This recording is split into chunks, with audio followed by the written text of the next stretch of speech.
Challenging star Darshan ಅವರ arrest ಆಗಿದೆ.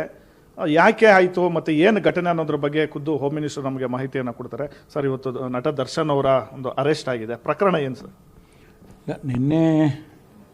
ನಿನ್ನೆ ದಿವಸ ಬೆಂಗಳೂರಿನಲ್ಲಿ ಒಂದು ಕೊಲೆ ಆಗಿದೆ. ಆ ಕೊಲೆಯಲ್ಲಿ ಕೆಲವರನ್ನ ಅರೆಸ್ಟ್ ಮಾಡಿದ್ದಾರೆ. ಅಲ್ಲಿ ಅವರನ್ನು ತನಿಖೆ ಮಾಡುವಾಗ ದರ್ಶನ್ ಅವರು ಮತ್ತು ಅವರ ಶ್ರೀಮತಿಯವರ ಹೆಸರು ಬಂದಿದೆ ಅಂತೇಳಿ ಪೊಲೀಸ್ನವರಿಗೆ ಮಾಹಿತಿ ಸಿಕ್ಕಿದೆ. ಅದರ ಆಧಾರದ ಮೇಲೆ ಅವರು ದರ್ಶನ್ ಅವರನ್ನು, ಅವರ ಶ್ರೀಮತಿಯವ್ರನ್ನ ಅರೆಸ್ಟ್ ಮಾಡಿದ್ದಾರೆ.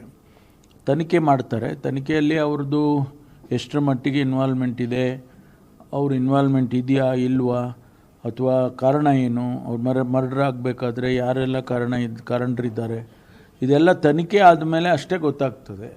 ಆನಂತರ ಮುಂದೆ ಕಾನೂನಿನ ಪ್ರಕಾರ ಏನು ಕ್ರಮ ತಗೋಬೇಕು ಅದನ್ನು ಪೊಲೀಸ್ನವರು ತಗೊಳ್ತಾರೆ. ತನಿಖೆ ಆಗೋವರೆಗೂ ಕೂಡ ನಾವು ಯಾವುದನ್ನು ಕೂಡ ಅಂತಿಮವಾಗಿ ಹೇಳಕ್ಕೆ ಬರೋದಿಲ್ಲ.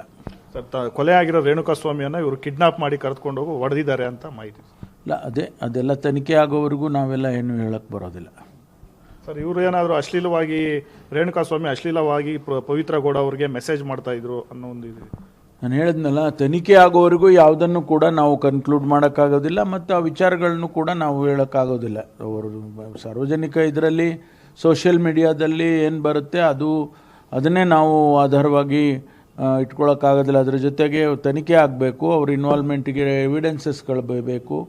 ಅವೆಲ್ಲ ಬಂದ ಮೇಲೆ ಕಾನೂನಿನ ಪ್ರಕಾರ ಏನು ಕ್ರಮ ತಗೋಬೇಕು. ಅವ್ರು ಎಷ್ಟೇ ದೊಡ್ಡವರಾಗಿರಲಿ, ಕಾನೂನು ಎಲ್ಲರಿಗೂ ಒಂದೇ ಅಲ್ಲ.